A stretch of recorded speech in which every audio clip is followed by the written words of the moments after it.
We welcome Andrew Goldstein back to A to Z Sports and thank Colson Cooper for his words on the Pittsburgh Voltage. But now it is time to wrap up our first segment with Heroes and Goats, and Andrew, I'll defer to you. Alright, Heroes and Goats. Should we start with Heroes? That's what we usually do. Sounds good. Heroes, okay. Boy, it's been a tough summer for the Penguins, but for the Pirates, there are a lot of heroes there. Look at the Pirates bullpen as a whole. One of the best bullpens in the major leagues. I have to give credit to those guys. A lot of guys you could mention, but Euclides, Rojas, the bullpen coach. Absolutely. Oh, yeah!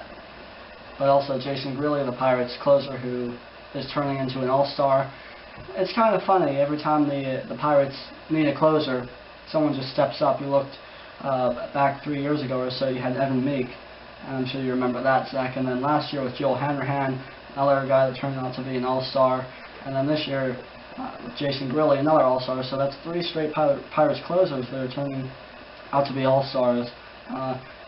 It seems like it just happens like magic for the Pirates. They wave the magic wandy and it works? Absolutely. Zach, heroes.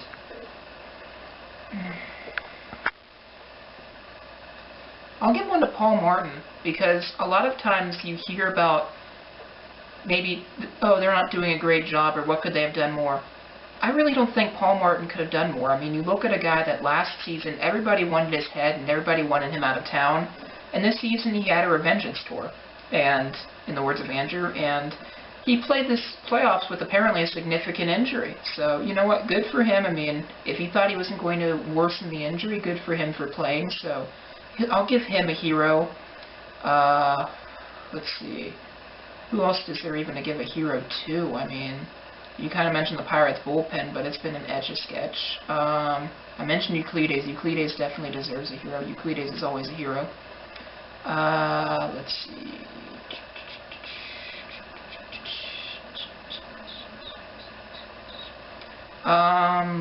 Maybe just what I mentioned earlier, the trend in sports, you know, people are much more willing. Second hero to Jason Kidd and Grant Hill, basketball-wise. These are guys that have been in the league for 19 years, guys that get it done every single year, consistent on a consistent basis, both first ballot Hall of Famers, tied for Rookie of the Year. Grant Hill played with an injury for the latter part, probably 7 years of his career, so good to see both of them have long careers, because in sports, the average career essentially in sports right now is 2 years. An injury puts them out, lack of desire. Some people actually choose different career paths for religious reasons, personal reasons, family reasons, whatever it may be. So for these guys to do what they do on a routine basis for 19 seasons is very commendable. And those are heroes. Goats. Well, I think you know where I'm going to go with this, Zach. I think I know where you're going to go with this. That's a good one. No, I guess there was a pun intended there, huh? I have no idea what you're talking about. Okay, very well. My goats go out to, in no order, Sidney Crosby, Evgeny Malkin, Chris Letang, Jerome McGinley. You're serving the Penguins roster. Yes, including Dan Bilesma. The team just fell flat, and you have to give blame to the coaches and the players for really something inexcusable. The Penguins beat the Bruins 3 times during the regular season, even though all 3 of those victories were by only a 1-goal margin. However, you expect the Penguins to at least pull out a game or 2, maybe win one of the home games. All of a sudden, after Game 2, I don't think anyone expected this. Game 2 of the conference finals was the last home game of the Penguins for the year. So a very disappointing end to the Penguins season.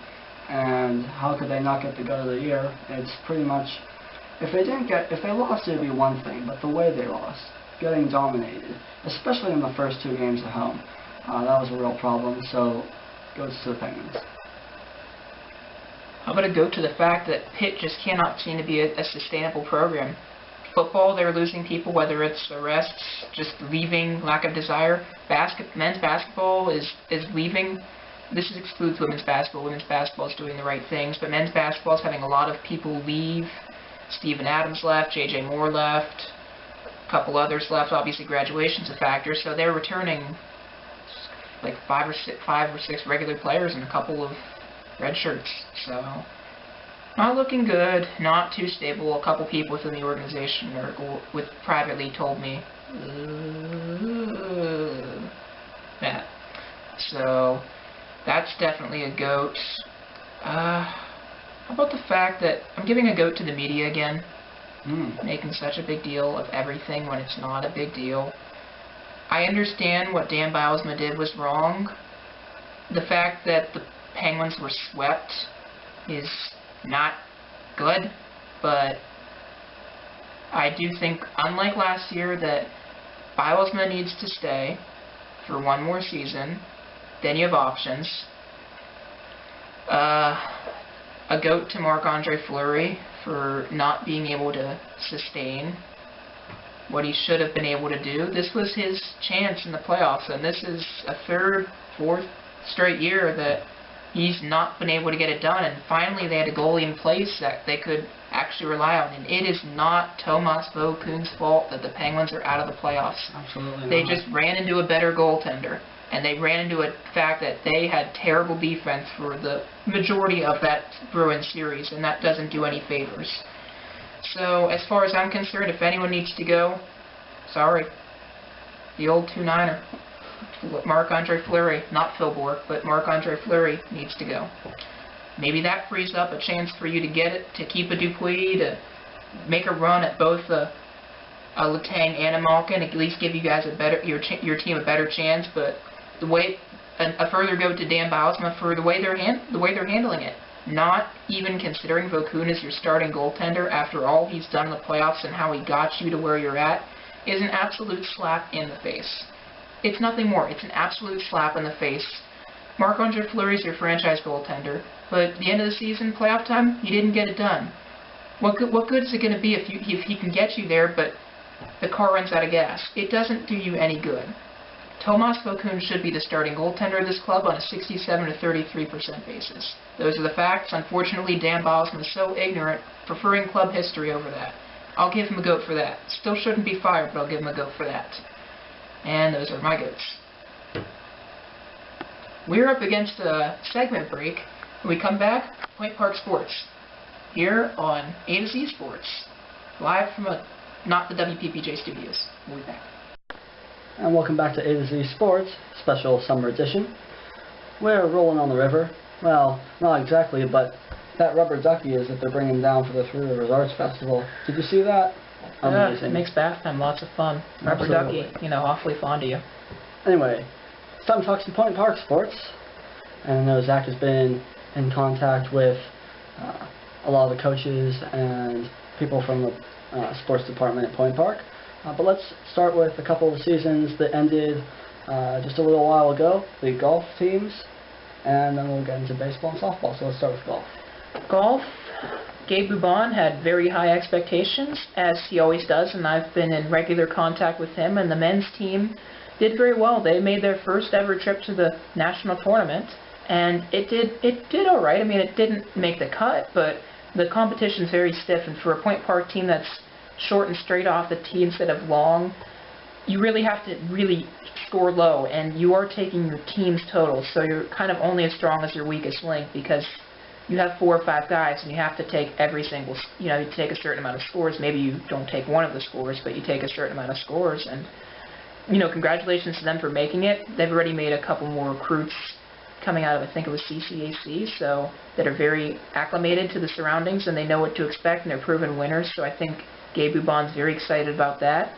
With the women, they went to Alabama, and they did not have much success. I mean, it's a difficult travel. I mean, going from the state of Pennsylvania to Alabama is not exactly the easiest commute, whether it's by plane, whether it's by bus. I believe it was by plane this time.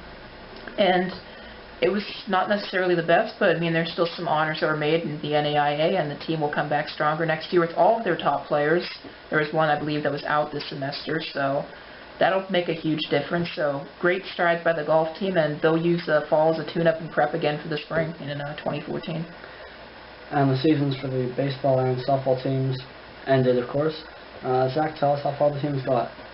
Baseball-wise, they made it to the NAI World Series opening round, the play-in round, if you would.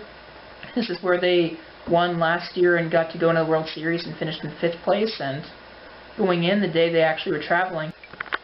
In talking to Coach Torres an hour before the team left, he really had high expectations for the team. I mean, they were seeded 2nd in the play-in round, and yes, they were facing the defending champions, and they were the #1 seed in the regional, but it was the worst #1 seed. So the bracket was very favorable for Point Park, but they just were not able to get it done. Despite it being a winnable bracket, the pitching has to be on point, and the pitching at times has struggled this season with a couple exceptions, and the bats have been good. They led the entire NAIA in average, but you know, the pop isn't necessarily there in the bat. I believe Marlon Leyva led them with those either 6 or 8 home runs. So the power wasn't necessarily as reliable, and him being a senior, he will not be back next season.